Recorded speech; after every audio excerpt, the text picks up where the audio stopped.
Karaniwan nating iniisip na tamad ang natutulog habang nagtatrabaho, pero sa Japan ay kabaliktaran ito.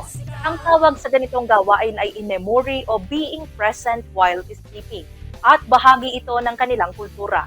Ayon sa mga pag-aaral sa Japan, kapag nakatulog ang isang empleyado sa opisina, senyales daw ito ng kasipagan at dedikasyon dahil sa sobrang pagod sa trabaho. Kaya sa halip na pagalitan ay hinahangaan pa sila. Ang inemori ay karaniwang ginagawa sa mga pampublikong sasakyan, opisina at minsan kahit sa paaralan.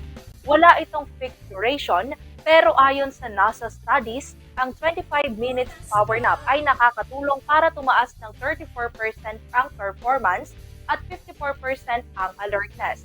Ayon din sa Nap and Up, ang 10 hanggang 25 na minutong micronap ay sapat na para makapag-recharge ng katawan at isipan habang sinusunod ang natural na circadian rhythm ng tao.